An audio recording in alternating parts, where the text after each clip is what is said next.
200,000 subscribers on YouTube, top 1% on Spotify. My guest today is Jasmin Laine. Let's get into it on Over the Target with Berta Proud Dad. Jasmin Laine in the studio. How you doing? I am wonderful. I love Calgary. I'm like so happy to be in Alberta. It's I love this place. Just flew in last night. And how was the flight? Horrendous. Tell me about it. Every single thing that could go wrong went wrong. I witnessed somebody get kicked off a flight for the first time in my life. Had delays. We had electrical issues.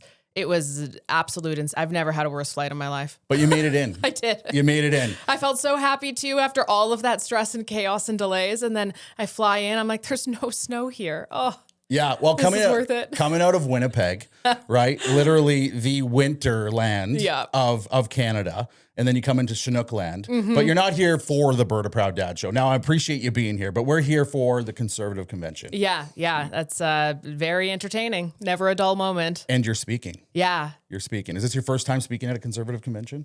Something to this level, yes. I've spoken at like a lot of different events, especially provincially and stuff. Like I just did one a couple months ago for the provincial Conservatives. But something like this is like huge in comparison. So I can't wait to see how the media rips it apart if they grab hold of it. Well, we know that's going to happen, right? We absolutely know it's going to happen, but that is well earned. And I can tell you that is absolutely well earned. And you deserve that recognition. Just past 200,000 subscribers on YouTube and top 1% on Spotify for podcasts. Thank you. That is absolutely amazing. And, you earned it. And I want to say thank you for all the work you do because, it puts guys like me out there to do this as well, because I see you can be independent and actually do journalism and media. Yeah. So let's talk about that. What's your background? Where did you come from? How did you step into this and got you to where you are today? I mean, to be completely frank, everything that this has turned into was never, ever a plan. It was never a game plan. It was never necessarily a dream even. But I had started working in traditional media when I was 17 years old. I did a student internship and then ended up getting hired full time. And I loved my career for the vast majority of it. I worked there for 11 years total. And then I was on air for about 8 or so of those years doing various shows and all that. And I had shows too, like across the country. It wasn't like I was just in Manitoba. But I don't know, push kind of came to shove in my personal life, and I just could not do it anymore. I was so tired of having sort of like a boot on your throat or like being a character on a show that isn't super reflective of who you actually are. And I just really there were so many I think that's it, is that there were so many more things that I wanted to talk about that like we didn't have time for, or, kind of wouldn't be encouraged to talk about for the audience. I was working top 40 radio at the time too. So, if you're not talking about like Justin Bieber and Lady Gaga, nobody really cares. Yeah. And don't get me wrong, I do love celebrity gossip, but there was so much going on and I just really wanted to talk about it. And so I was in a pretty depressed state at the time, and I had gotten some advice from people who were like, hey, why don't you just start a YouTube? And, you can practice like your storytelling better. It will be beneficial for your career on air. And maybe you'll kind of feel that spark again on air by talking about things that you really want to talk about privately, where nobody really knows you. And then maybe that'll help you contribute better on the show if you're not feeling as excited about talking about certain things, And so I started a YouTube where I talked about mostly like social and cultural issues. And then it was maybe 6 months or so after that, I won a really significant award in the industry. That was like a milestone moment in my career. And then some things happened and I was kind of backed into a corner that I could not do anything else but leave. And I did. And I decided at that moment, like, well, this stuff on YouTube is actually pretty fun. And I'm going to start talking about actual politics now because it's really important to me. And at the time as well, there was really no women my age that were doing what I'm doing. And I know that I felt hungry for that because I always felt like I was so alone in my thoughts, and, you kind of go with the flow and you nod and whatever. But I was really hungry for somebody like me to be talking about things in the same way that I currently do. And I started doing that. Somebody needed to talk about it. And that was me, I guess. And lo and behold, within just a few months, that subscriber count kept going up, and more and more people were tuning in. And one thing that was really significant too is like for younger women in particular, and I'm no like crazy feminist by any stretch, but it is significant when there's like people like me who, come up to me and they're like, "Oh, I'm so happy that you talk." Like, I think that, but I can't say it in front of my friends, and so it's so special.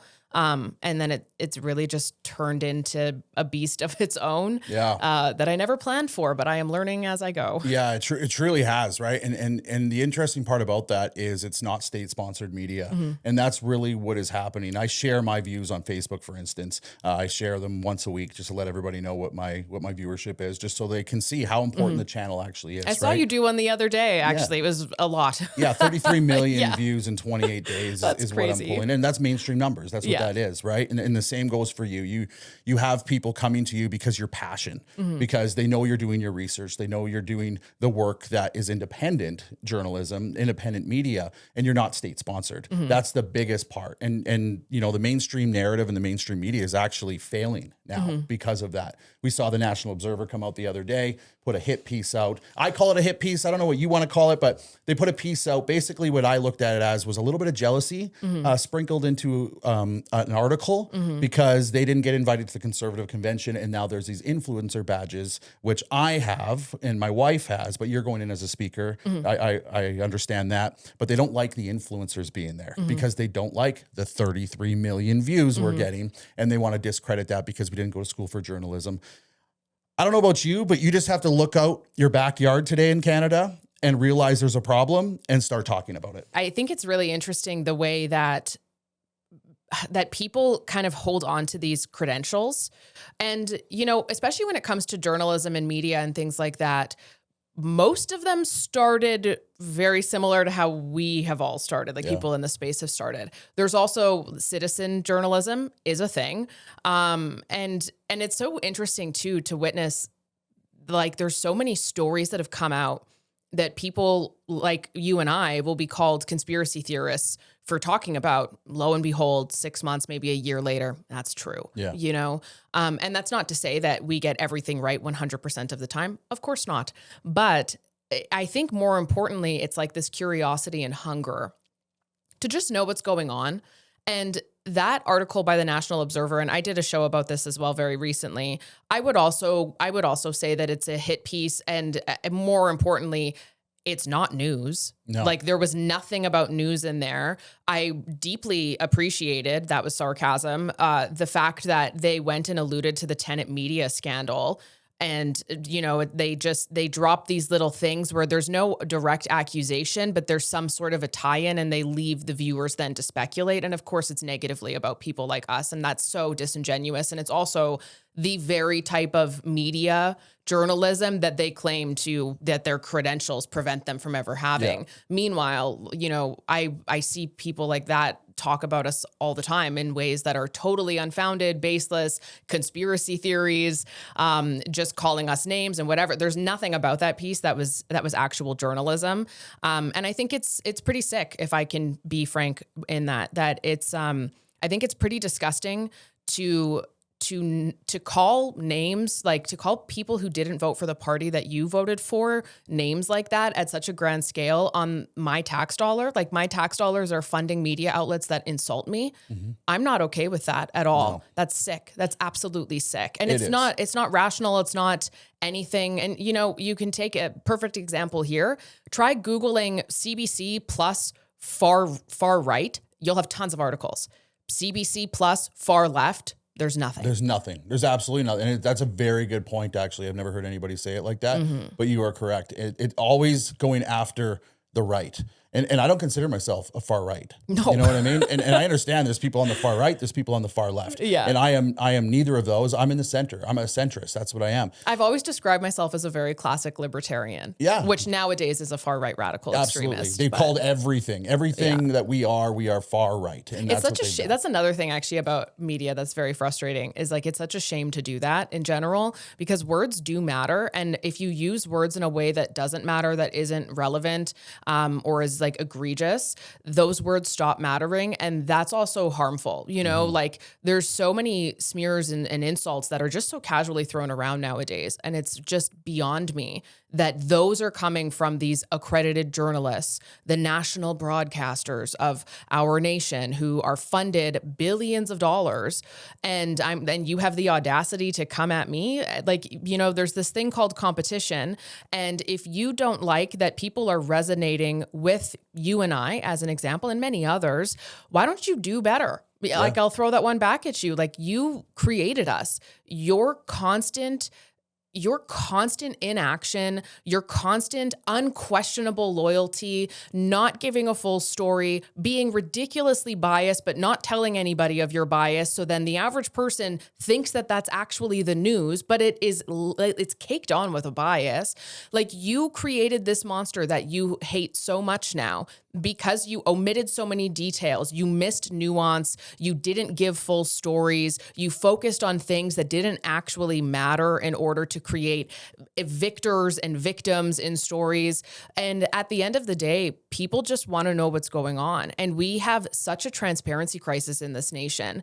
And yeah, I will call it that. It is a complete crisis of transparency with our government, with our media. And it's so infuriating to me that you have good people, normal people who come from normal lives. We have sons and daughters and veterans in some cases, business owners, you name it. These just normal people who were so tired of not knowing what was going on that they took it upon themselves to do the research and said, holy crap, look at this thing that I missed that is so unbelievably important for context.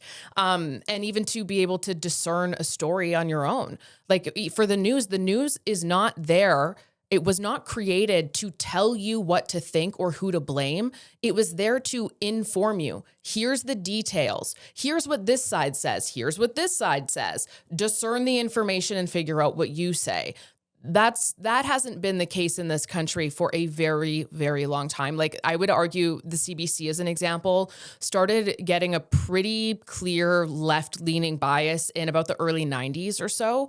And then, you know, it wasn't so bad for a while. And then it really started to pick up again in Stephen Harper when he lost to Justin Trudeau, because that was actually one of his election ploys, was that he was going to be cutting some of the funding to cut costs on some things. And Justin Trudeau promised them more money. And look at how much that shifted the landscape. And then, to be frank, I also think it's such a huge conflict of interest for the CBC in particular to be allowed to even do any election coverage when one of the parties, the one that you're promoting, is a part of their election promise is to grant you an extra, what was it, $150 or $170 million. That, to me, that's such an immediate conflict of interest. There's no way that you can be unbiased or rational in those situations. And it just creates this echo chamber, you know, and it's so sad, and it's so immoral, and it's not productive. None of it is productive. And that's where people like us come in, because it's like, we want to know. Yeah, exactly. I look at it like this, Jasmin. It's 2026. You know, I own a corporation outside of, you know, Berta Proud Enterprises. It's up to me to make money. It's up to me to make money, to make profit, so I can provide for my employees, so I can move on with my life. Journalism's the same way. CBC, CTV, Global News, they shouldn't be getting any subsidy whatsoever from the federal government.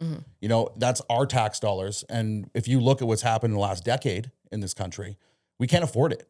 We can't afford to be giving journalism or media companies billions of dollars a year when we have an opioid crisis, we have mental health crisis, we have cost of living crisis, all these things that are caused by the Liberals. Now they're funding media to tell us that that's not what's happening, or it's not that bad, or vote for me, or elbows up, be scared of Pierre Poilievre. All these other narratives that we see every day with the headlines, right? And if you look at the last election, and how Pierre Poilievre won, the media really characterized him as the guy who was going to destroy government jobs because we knew we had too many bureaucrats, we had too many people working for the federal government, and we had to do something about that, which is part of the reason why I believe he lost his seat, right? And he even came out and he said that publicly. But they still go on with the narrative in the mainstream, which filters down into the people, their base, and it says, hey, Pierre lost his seat. And that's what they're running on. He lost his seat. Then you have Damien Currick in Battle River Crowfoot, what is the riding just right north of us right now. He steps down, voluntarily steps down. And now, he made Damien Currick to lose his seat, right? That, and the CBC's running that spin. The Global's running that spin. CTV, they're all running that spin and an attack at Pierre. All while our tax dollars are paying for it. And it's absolutely insane that we're even paying for this sort of thing. It blows my mind, Chrystia Freeland, and I am being a little egregious here, but just to draw an example, like I think it's pretty fascinating to witness the coverage when it comes to Stephen Guilbeault stepping out as a minister. People, well, he's still an MP. Yeah, but he did step down as a minister due to these fundamental differences. You've had dozens of people due to some of Carney and like not being as feminist as Justin Trudeau was that have raised a lot of questions. Some people have stepped down as well from some senior roles within the government. And then, you have Chrystia Freeland, who she goes and starts working for a foreign government. And it's like, man, if the narrative against Pierre Poilievre is there must just be all of this chaos because the Liberals spent 5 years trying to get, what the heck is that one guy's name? D'Entremont, trying to get Chris D'Entremont to cross. They spent 5 years working on him. And he finally did it after he was really sad that he didn't get appointed the speaker role because he didn't win it when he was up against another guy who wanted the speaker role. And so he crossed the floor, but it must just say something so bad about Pierre Poilievre's leadership. What the hell does it say about Mark Carney's leadership when one of his main ministers, the woman whose son he is godfather to, has to leave to go work for a foreign government? Like that should be, if you want to have it balanced and relevant in terms of how you're discussing things, like that is a way bigger headline. Mark Carney, something must be so wrong with his leadership. She couldn't even work for Canada anymore, had to go work for Ukraine. That would be the comparable there. Well, let's look at the headlines if the shoe was on the other foot. And I always like to do this, right? Because I call it the hypocrisy all the time. So just say the Conservatives were in power. They were the government. And during that time, they were sending billions and billions of dollars to a foreign nation. And the finance minister, while that was all happening, ends up working for that foreign nation while being a sitting member of parliament, because they did that ass backwards, in my opinion. The left media in this country would be losing their minds. Oh, yeah, of course they would. They would be calling foreign interference. Yep. They'd be calling for open investigations and inquiries, and we hear nothing coming out of them. So when it comes down to citizen journalism or the things that we do, we're doing, just by two of us sitting here at microphones right now talking about this, they can't stand it. It's already a conspiracy. They can't control it. They can't control it. That's exactly it. So let's talk about the last election a little bit. And Pierre Poilievre, losing his riding, staying on. I've backed Pierre like wholeheartedly since he became leader of the party. Really backed him in Battle River Crowfoot. Really looking forward to seeing his leadership review at the convention this weekend. I think he's going to come out with really good numbers. I believe that in my heart. But the last election, Mark Carney, and how fast the country flipped to an elbows up narrative, and how they fear-mongered their base. And I call them liberal boomers, and that's not for me to make fun of them. It's an older base, and we've seen recent polling come out that people under 30 are now moving towards conservatism because they want a future for themselves. You've seen how fast that these liberal boomers are voting against their children, and it's absolutely insane. Yeah, I completely agree with that. I really do think there's perhaps two things at play there. Number one, absolutely, there's a population of people who they, much like the ruling class who makes the laws that cause so much pain for citizens in some cases, they have a safety net of some sort where they don't actually feel that. Like they don't have to live with the consequences of a young kid who can't get a job at McDonald's, or who goes to something and there's 200 people in the lineup waiting to apply before him because our population is so big and there's so few jobs in comparison to it, or people are feeling hopeless and whatever. They don't have to deal with trying to figure out how you're going to pay for university and an apartment and food on your own, and work multiple jobs in order to do that while still being able to graduate from your class. Like they don't have to deal with that. They don't have to deal with wanting to buy a home and seeing something that's okay and it's about $100,000 over your budget and it's not even that great of a place. They don't have to deal with any of that. They're protected from that due to their age, due to the economy as well that they benefited from surely when they were younger.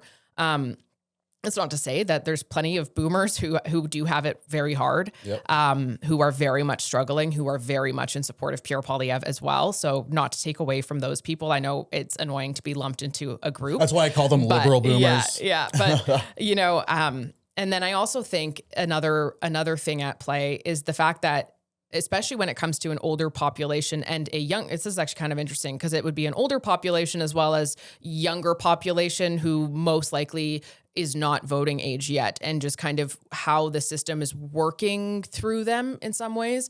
And so with the older population, being a liberal used to represent liberty, which was your freedom and having opportunity and being kind and successful and all of these things. Like liberty is everything. It's so important to human prosperity and to happiness and having it. And the Conservative Party was truly to conserve liberty, right? Mm-hmm. Like if things went a little far out in some way, shape, or form, the Conservative Party was there to help and to say that push back, and that's not great. And being a liberal back in the day, there used to be really rigorous debate that at times absolutely led to greater outcomes for a larger number of people thanks to their input. That's the thing that's so great about what our system used to be, is that there used to be debate and a lot of collaboration and things like that where it was just good. It was better for everybody at the end of the day in some cases. Of course, I'm generalizing there.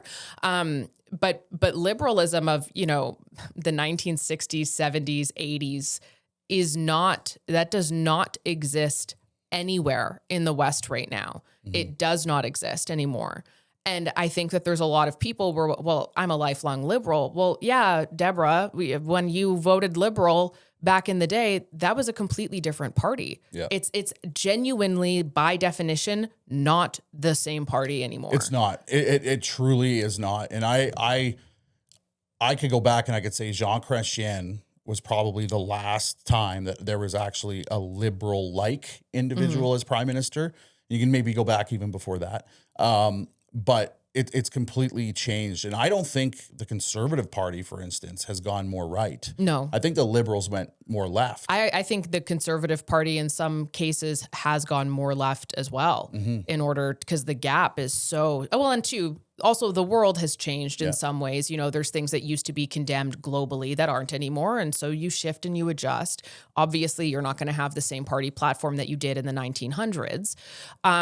But yeah, I would completely agree with that. The Liberal Party used to be against, the big banks, the elites, the globalists, the technocrats, and now it's electing them as their prime minister. That's like a cataclysmic shift, to quote from Mark Carney.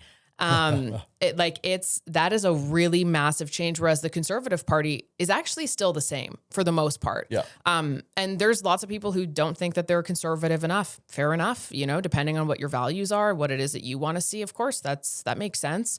But it's really bizarre the way in which being a conservative has been so vilified and smeared. And again, without reason, there's so many bills that people point to and stuff, especially around election time, where they'll be like, oh, well, the Conservative parties, they voted against this. It's because they hate your grandma. And it's like, well, no, actually, it's because hidden inside of that bill, there was this weird clause in there that said you had to give a urinary sample or something if you did X, Y, Z. And no, actually, it's because deep in that bill, there was something else in there that actually allowed the government to spy on your cell phones without your knowledge. That's why we voted against it. And that's another thing too, and conservatives do this as well. So this isn't party specific, but bills are so long and they usually have things that are hidden in them. Conservatives have historically done this as well, not to the same degree that the Liberals have at all. And also, we have had the Liberals for 11 years now. Mm-hmm. And they do this really good. And then the talking point is always, and you hear it regurgitated. And that's something that I find so entertaining about being in this industry is like, I always call it the AI update, where all of a sudden it's like all of the bots, and I do mean bots because I genuinely believe that there's a lot of people on the left and right, but more predominantly on the left, who are influenced by bots online, who bots will post a talking point. And you will just watch this ripple effect where suddenly there's like thousands of people who have never met each other, who live in different parts of the country, who are all saying the same thing. Like that is absolutely some sort of a narrative campaign. And I don't believe that that is, or it's not organic. It's impossible for that to be organic, for everybody on repeat to be saying the same thing at the same time and stuff. It's because you're hearing it, you're being influenced by it. And now you're adding that to your memory. And it's really bizarre and interesting to witness. But you know, there's so much nuance and so much detail. And that's why like it is our moral obligation as citizens in a democracy to be active in that. And it's such a damn shame to see people who are doing the most basic democratic thing ever, which is knowing what they're talking about, researching it, being curious, asking questions, and talking about it with people. And then for that to be so vilified the way that it is, like the insults and the smears are nonstop. And I don't understand it. Like every conservative that I know, and of course there's wackos all over the place, but everyone that I'm close with, just normal people that are funny, and they have kids sometimes, you know, they have beautiful families, they're kind, they're respectful, they're curious, they're very genuine in most cases. And you may not always agree with their approach or the way that they handle certain things, but like they're not some foreign asset, they're not some radicalized individual, they're just a normal person who's looking at their bank account and thinking something's gone very wrong here and we shouldn't accept this. Yeah, you're right there. And I want to circle back a little bit to when you mentioned the bots, because I like to pride myself, and I've told my following this before, I spend 40 minutes a day going through my comment section of my DMs. I try to get back to people if I can. I do the same. Try to respond. And I think I just owe it to the people watching, right? And it's something that I like to do. But you do notice when a narrative has changed. You do see it in the comments. So just last week it happened to me. And I put a picture out there after, and it could show you how delusional some people actually are. They started calling me a Russian asset last week. And it was very common over all platforms, and it was happening for multiple people, and it started growing, right?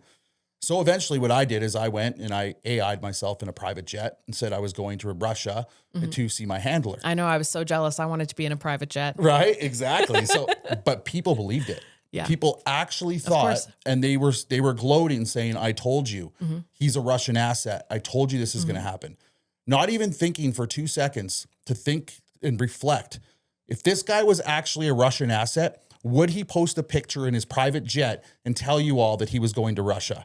This is literally how much hatred they have for us and how quick they are to have a gotcha moment. And then the bots do control that narrative. It is absolute proof of that. Yeah, I agree with that full-heartedly. And also I think it's something too where the algorithms reward reaction and intensity. They don't necessarily reward, you know, critical thinking, being calm, taking a moment to pause. And so I think that what we're witnessing with the advancement of social media platforms and all of that, which is very recent, that there's a lot of people where they're growing up and they're being heavily influenced in a way where it's like, it doesn't actually matter if you know what you're talking about. Just react as strong, harsh, fierce as you possibly can, and you will get attention in some way, shape, or form. It really is. That's why for me, like, people say some of the nastiest stuff ever, and I'm like, I just don't care. Like I live a really beautiful, happy life that I've worked so incredibly hard to maintain and achieve. And like, I'm not as bored as you are, you know, like somebody who's just writing something vicious in a comment section, because it literally gives them a serotonin hit when they do it, because they're like, yeah. And so it is so psychological the way that technology has morphed into the digital realm and how we consume news, how we discuss news, how we think in general, subconsciously, like it has totally taken over these weird serotonin hits. And for me, it's like, yeah, like I don't need a serotonin hit from you. I have one every morning when I wake up and my dog's licking my face. You know, I have one every day when I'm outside in my rose bushes, trimming them up again. Like I have my serotonin hits when my nephew calls me. He did this yesterday morning. When my nephew calls me before I'm leaving town for work to tell me that this was so cute. He finally swam by himself in swim class without my sister in the water with him. Love that. And he said, I'm so proud I did it. Yeah. I'm like, those are my serotonin hits. You know, I'm not looking for what it is that you're doing here. And I'm not feeding that machine either, because it's just such a waste of time. It's not, most importantly, it's not productive. Yeah, you're right. I had to get a cough out there. Yeah, you're absolutely right about that. And I think people forget we have lives, right? We have actual real lives outside of this. And I get it all the time. Get a job, you grifter. That's what I get all the time. Same. But the thing is this is our job. Yeah. People don't realize, like in my phone right now, I have 7 videos that I have to make. And nobody told me to make those videos. Those are videos that I've decided through my success on social media that are very important, that my following or the people who are going to watch, it's important for them to know, right? So that's a job, right? Today we're covering the conservative convention. I got to go do that. I got to go see somebody for a meeting before that. That is in relation to more media things. I'm sitting down with you as a guest. And then I have a wife, I have kids, I have other things I have to do with my life. They think that, us seeing you're a grifter or you're a Russian asset, like it affects us, but you hit it bang on. And I love that. We're not bored like them. No. We are so busy. I work harder now owning my own media company than I've ever worked in my entire life. Oh, same. I tell people that all the time. They'll be like, "Oh, so what's it like working from home?" And I'm like, "It's worse than it was working at a studio." Like I'm like, I have 16-hour days that feel like they're 2-hour days because I'm just so invested and passionate. It just flies right by. And next thing you know, I'm like, "Wow, I haven't eaten since lunch." Like, and it's 10 p.m. But it's something that's interesting because it's passion. That's what it is. It's really passion, and you through that, you find yourself more eager and more excited and, hungrier to get the job done. And it's so incredibly busy and all consuming. And then on top of that, you do have a life, right? And I think there's like a lot of people, I think, have this idea that so many of us were just like constantly laying in bed on our phones. And I'm like, I only do that for an hour a day before bed. Okay. I have a schedule. But like, I'm not doom scrolling. When I finish my show, the very first thing I do every day is I turn off all the lights in my studio. And I almost 9 times out of 10 take my dog for a walk. I might have a call or something with somebody while I'm doing that. But like, I don't know, like I'm out there and I'm living life and I'm meeting new people and I'm excited to live. That's the thing too. So many people will criticize conservative. You're just so negative. Oh, you're so divisive. And I'm like, no, I actually like really love people, even people that I disagree with. I still love you as a human. We don't have to vote the same way for me to not, like, I still respect you as an individual. Until you obviously do something that's like way far out and I'm like, okay, buddy. Yeah. But yeah, like I would say that as well for everybody that I'm close with in this space, it's very similar where you don't like what I say, but that doesn't mean that A, I'm wrong, or B, that's a personality flaw of mine, like there's a beautiful life to live out there. Yeah, and it truly is. And I don't want to be sitting on my phone, bored out of my face, doom scrolling, trying to, again, get like that serotonin hit with every mean comment I post or any like ridiculous thing I say. It's like that just like I genuinely, and I say this in the least condescending way possible, I genuinely feel very sorry for people like that. And I genuinely pray that they find something that makes them feel alive and gives them purpose and meaning. I really, really mean that. Even for the nastiest ones, I really mean that. Yeah, I feel for them too, right? I really do. I'm what you call the content creator, not a content consumer. That's what I like to say. And we need both. We need more people to create content. We need more people to consume content, right? But the thing is I'll see a video. I was just talking to a guy before you got here today, and he said, you have to be one of the most hated Canadians right now. Everything I'm seeing is you, and they're going at you hard. And I said, you know what? That's completely okay because I don't see it. And he's like, what? What do you mean? I'm like, I'm not a content consumer. I'm a content creator. I do my research. I see what the story might be of the day or what I feel is important to get out there, or what I'm passionate about. And then I go make my videos. I don't go to see, what others are talking about me. I don't care what they have to say about me. And I especially don't care if they stitch or duet or do something to slander me or make me look bad. It's just not something who I am.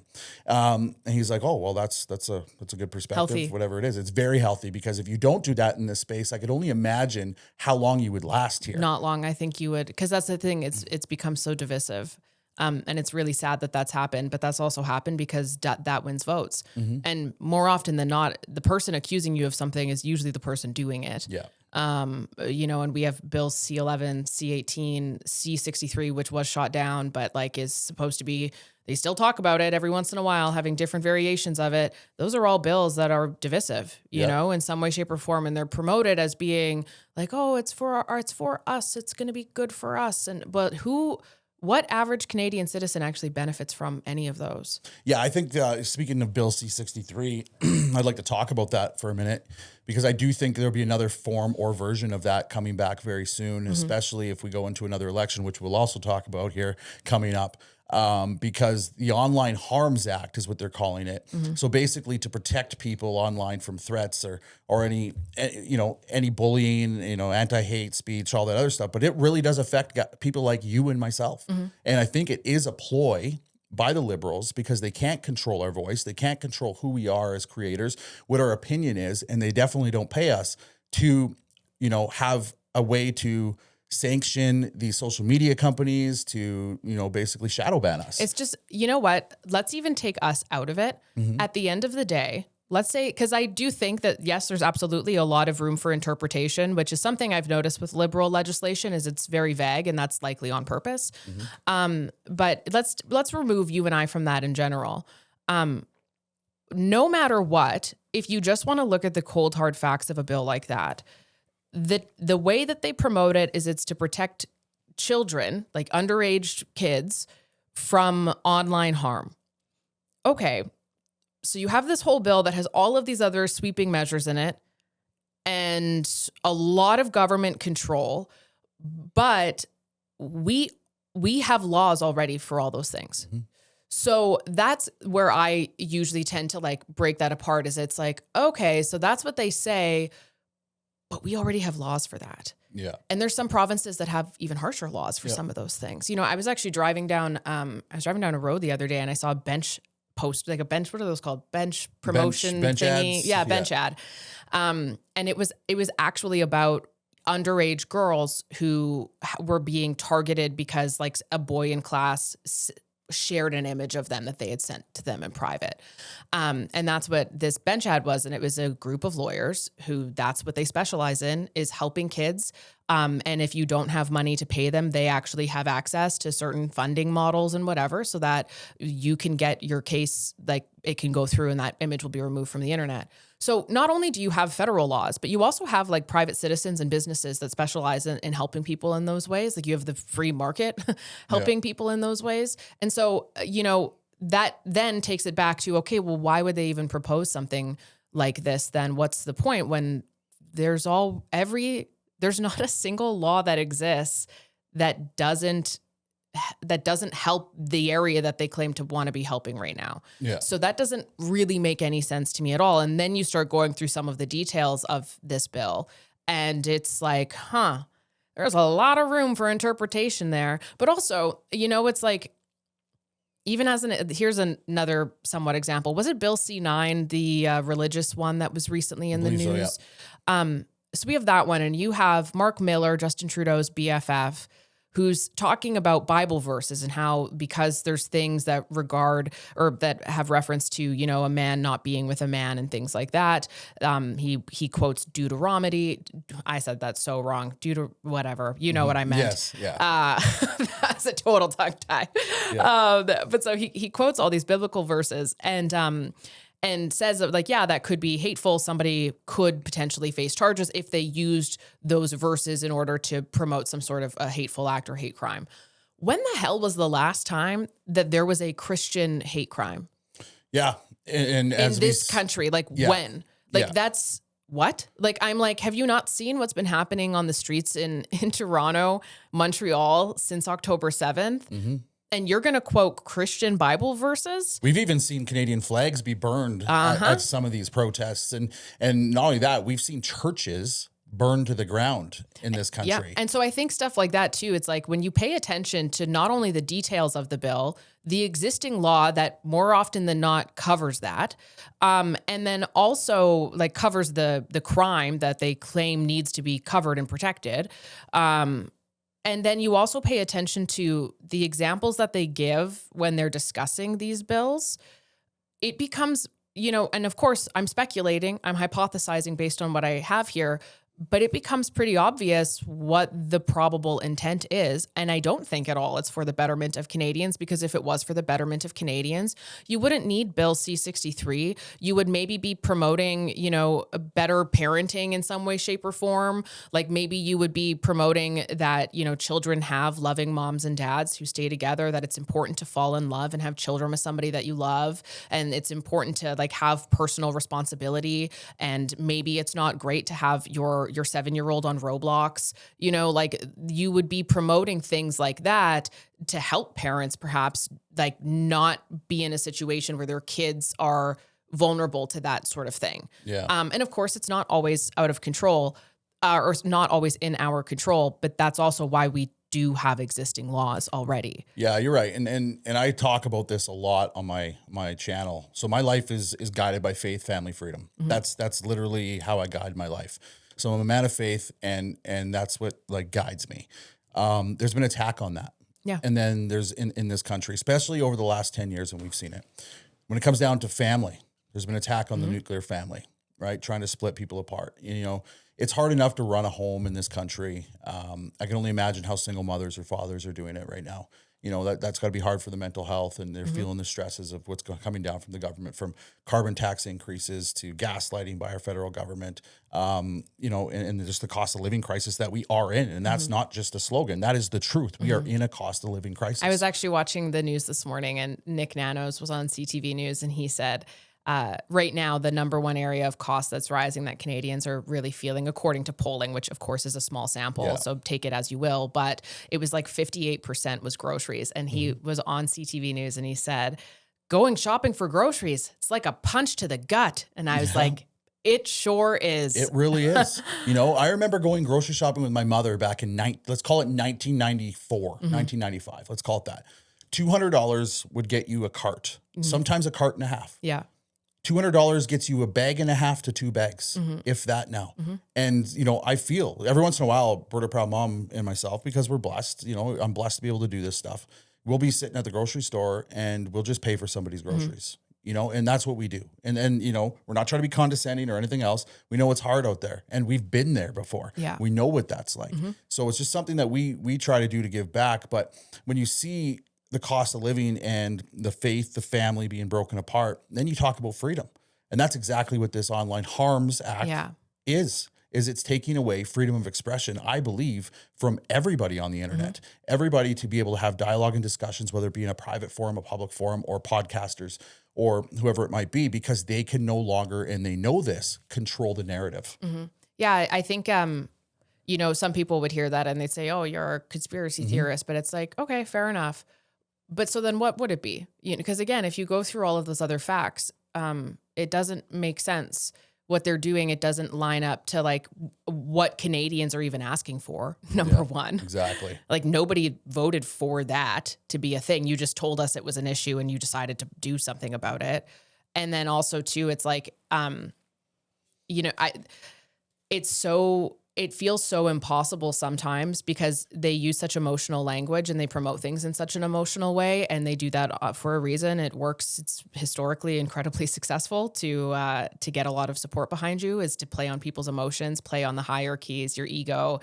You're a good person if you do this. You're a bad person if you even so much as think the other way or wonder why they think the way that they do. It creates such an incredible ripple effect in a really sad way.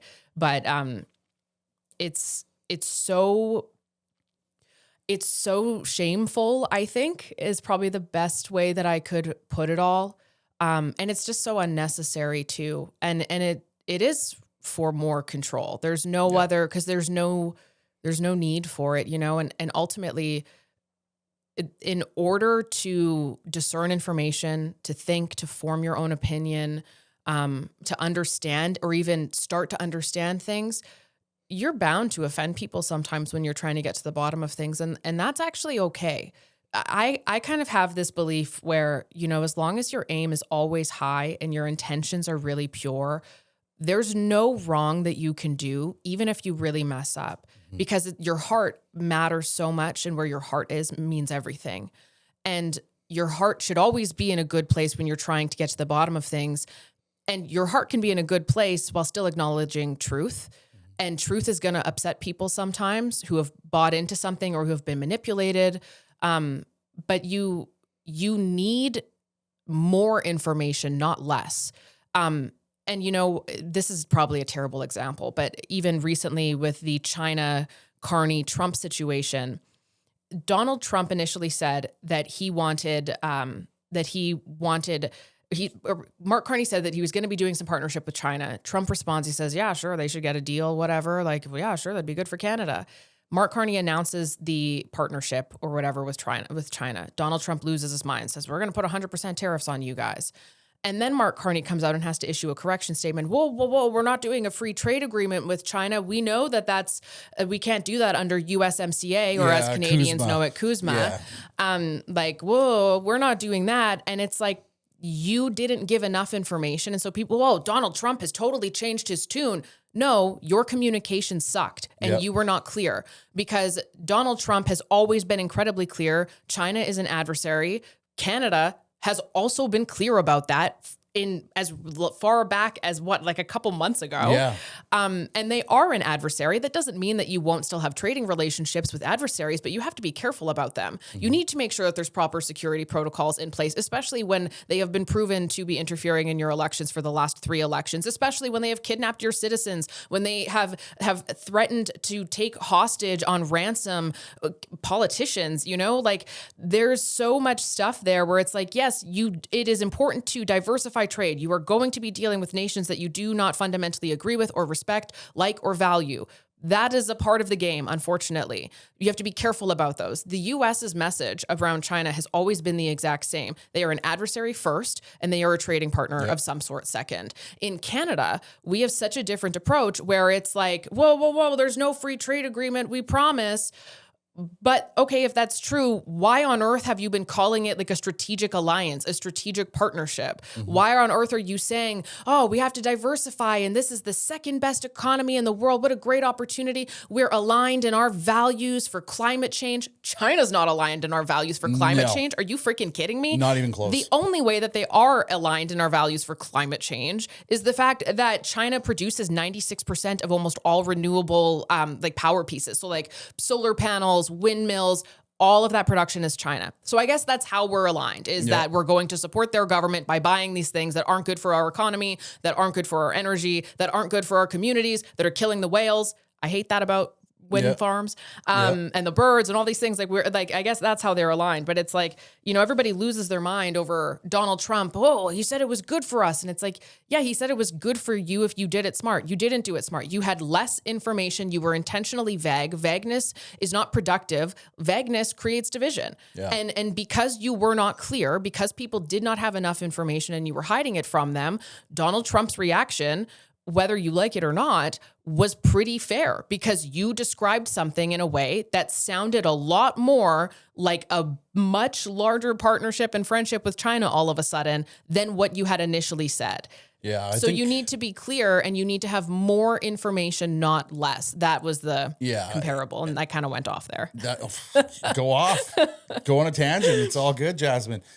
See, I think there's a method to his madness there. I really do think so. I think we saw MPs cross the floor in a sad attempt for Mark Carney to get a majority government, which I can't stand, by the way. I can't believe we have a system where it's even possible for that to happen. And I don't care what side crosses the floor. I'm the same way. You know what? People will say, oh, well, there have been liberals who crossed the floors and the conservatives cheered them on. And it's like, yes, there was an instance, if I'm not mistaken, with Stephen Harper, I can't recall which year, but where there was an MP and it was shortly after the election who crossed the floor and people cheered for it. Like, you know, like that has happened. It's still wrong though. Yeah, I agree with that wrong as well. I think that there should be a by-election every time. Yeah. It's cool if it benefits you and that's your team and you want them to push through their agenda.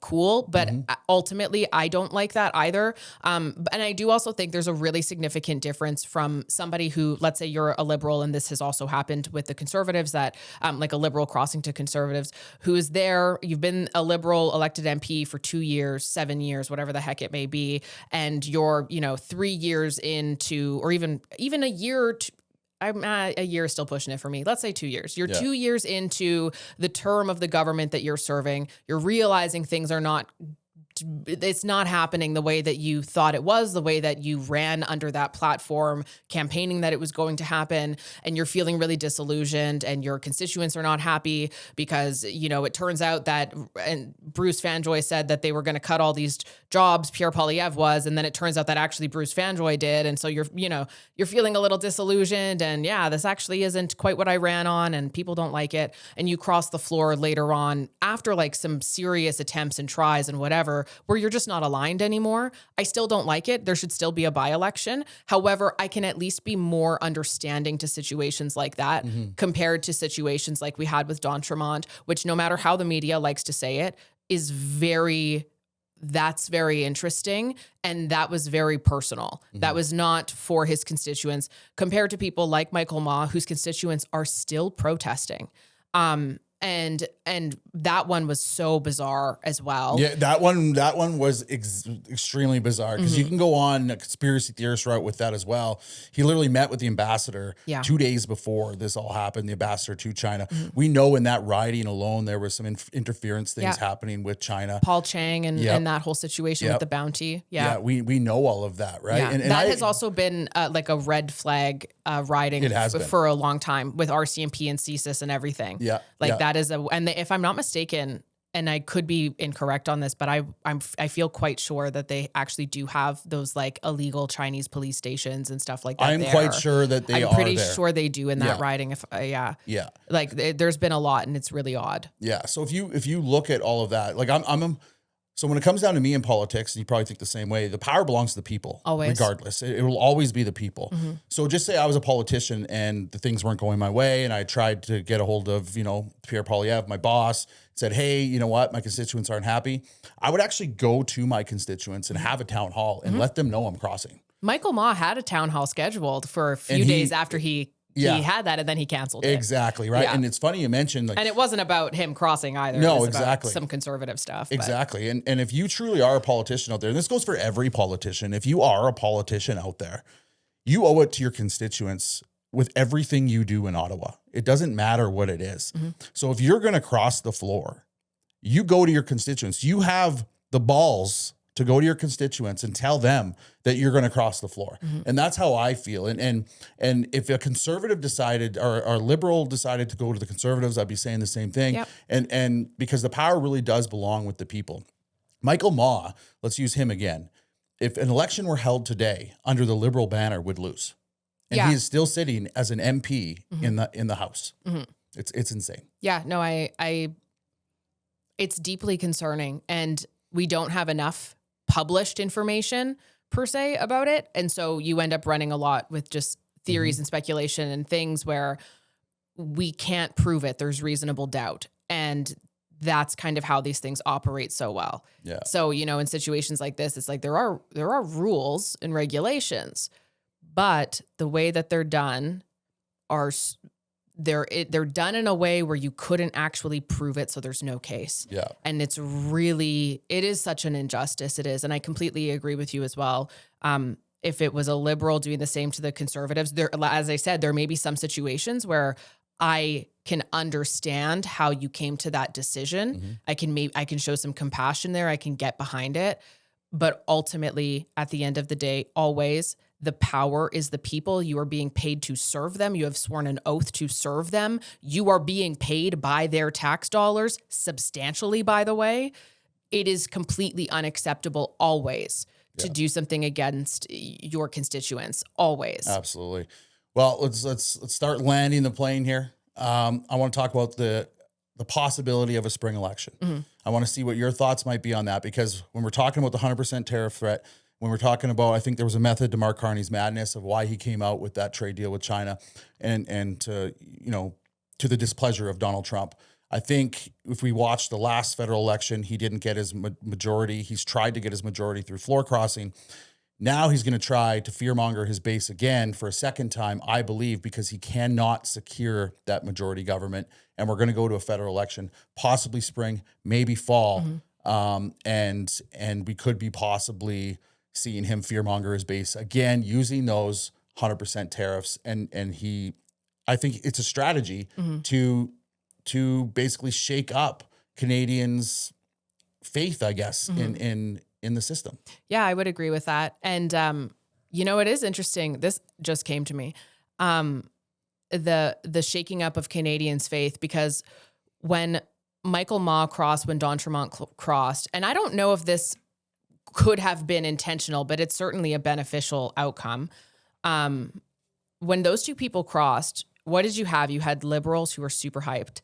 And then you had conservatives who said, I've lost faith in the system and I don't want to vote anymore. It doesn't matter who you vote for. I don't trust them anymore. I've lost faith. You will never, ever hear a liberal say, I don't trust the system and I'm not going to vote. But conservatives have been so burnt and so disappointed and let down and insulted and shamed for existing and just wanting money and security. But you hear conservatives say that a lot, where it does make them feel really helpless and hopeless. And that's something, and it's so tough, because I'm like, I understand.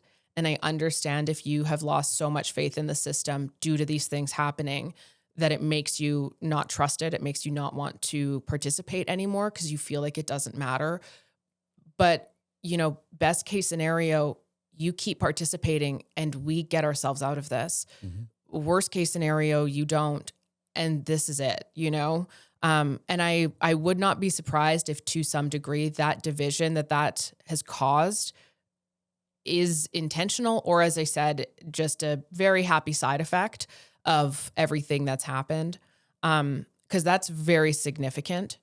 And, even voter intentions, conservatives are substantially lower than liberals every time. Yeah. Like, the fact that we even get the numbers we do is shocking when you consider the intention voters and liberal voters, they're voting. They are. And if you aren't, despite, sure, you may not want to for certain reasons, but you should try. We do this all the time around every election, right? Yeah. We try to encourage people to get out there and vote. Your vote matters. I don't care if you're left, right, center, whatever it might be. Use your voice, get out there, put it on a ballot, and then you can't complain. That's what my grandmother told me growing up. You can't complain if you don't vote. That was her favorite thing. So that's the thing. So the question is, what do you think? Is it going to be a spring election, a federal election, or are we going to see this through till the end? I don't think we're going to see this through till the end, solely because there's nothing that can be done in Parliament right now. And to be honest as well, even if Mark Carney were to get his majority by one chair, two maybe, it is so volatile still. You could have days where somebody's sick, their grandma died, whatever. And now it's not a strong enough majority where you can really, really get things done. Yeah. And there's a lot of variables. There's also a ton of different by-elections coming up this year. Some of them may swing. We'll see how that works out. But I don't think we're going to be with him forever. I also don't think he wants to be here forever. No. If you look at his resume, every job he's had has been 2 or 3 years. And he's been appointed to all of them. So I don't think he actually likes this that much. I don't think he relates to Canadians. And if you don't believe me, just listen to how he talks to you. Yep. And to how he talks about you. Cause that's something that's really notable. But, I'm not quite sure about a spring election. I think the Trump factor, there's a lot to it. Having said that, though, there are still a lot of liberals that are kind of disillusioned by the Trump factor at this point. It's just been a lot of Trump and a lot of nothing. And people are catching on to that. So I have faith that that maybe won't be as successful, especially given the lack of action in the meantime. However, the strategy then would be Mark Carney saying, well, it's because the Conservatives won't let us. They keep voting everything. It's their fault. So if we get a majority, we can actually do everything, and I can save you. I don't want a government to save me at all. I want a government to work for me. But I don't know about spring. The USMCA stuff is significant, obviously. Potential Trump tariffs that are actually coming in, very significant. But I think, I've been kind of mulling this over in my head, and I think a fall election is more probable. I don't think the USMCA agreement is going to go as planned. I believe that there's going to be a deal at some point in time. I don't know when, but that there will be. And I think that a lot of people will kind of realize like, oh, that wasn't as big of a deal as we thought it was. But the reason why I say fall is because of the budget. So the budget now is once a year, if I'm not mistaken, in the fall. And I would not be surprised if he goes to call one like right before they have to release that. Yeah, that would be my assumption. You're right. Because I do believe it's going to be such a disaster in spending this year because we have to. At this point, he wasn't able to get a deal done with Trump. He's scrambling to do stuff in Europe. He's the most traveled prime minister since I forget what year it was, but it's been a while. And, Canadians are going to have to sacrifice and pay the price while he sends an additional $2.5 billion to Ukraine. And we've seen that happen. I would like to see an election sooner than later, just so Canadians can go to the polls and, we can have it out. I think there's a lot of people who were fear-mongered last time that won't be as fear-mongered this time. I agree with that. So that's why I really would like to go to the polls. I would like to see Pierre Poilievre's team get a little bit more motivated this time around. And I've been vocal about that. And I still love Pierre Poilievre, love his team, still want to see him succeed. And I think they learned a lot in the last election of what the Liberals did, but so do Canadians. And Canadians have seen Mark Carney travel and really do a lot of press conferences and not accomplish very much. And I think they're seeing their cost of living increase. And he comes out with a GST credit just recently or last week. My wife's reading it and she did a video on it and she said, that's all fine and dandy, but what about the people that are still struggling in the middle class? Because they're one paycheck away from losing their mortgage or losing their house or their car or whatever it might be. That's the thing though, is you can't really offer anything to the middle class because if you offer something to the middle class, then everybody who's lower income than that is going to be furious. Yeah. What about me? They make more than me? How are you giving them help? But it's like the divide between the middle class is growing and high class, whatever it's called, and lower income it's detrimentally, it's big. Yeah. It's like North Korea big. Yeah. And I say that, I know that that's like an intense example, but literally in North Korea, the people who live in the main city, lots of them have money, and then you go in 25 minutes out of the city and people are eating animals. Like they're absolutely starving. They're not okay. Yeah. And that's because the middle class was completely wiped out. Like you're either with us or you're against us. That's kind of what it's how it is. I'll be honest, and I tell people all the time, I'm fighting to stay in the middle class. I am struggling to stay in the middle class some months, and it is what it is, right? And you just fight away, and you fight as hard as you can. So myself personally, I'd love to see us go to an election sooner than later. But you are right about that budget. I totally actually forgot about the budget being in the fall, and that would make perfect sense for them because I don't think there's a way they pass that budget. That is going to be, that is going to be really tricky. And I think too, we had like Bill C5 and all these national projects and stuff. There's no movement there. There isn't. Like, it's not this amazing thing. And so I think when it comes time for that budget, especially, that'll be the moment where it'll be the reality of what about all these things that you promised? Nothing has happened. No. And we're actually doing much worse. Yeah. And it's not balancing itself. Yeah, exactly. Well, Jasmin, this is like flown right by. That's what happens, right? And that's why, well, you know what? It was like watching one of your YouTube videos live though in my studio, which thank you so much for coming because I've been watching you a very long time. Oh, thank you. I've been watching you longer than I've been on YouTube. So there you go. I appreciate it. This is really cool. Thank you so much. Well, we'll do this again in a year where you'll probably have 300,000 subscribers. Oh gosh. And I'm really excited for that. But again, thank you so much. Thank you. Ladies and gentlemen, what a great interview with Jasmin Laine. I can't wait to have her on in a year where she will have that 300,000 subscribers on YouTube. I know it for a fact. We are a 100% supporter-sponsored channel. Please go check out BertaProudDad.com to get your unapologetically conservative merch today.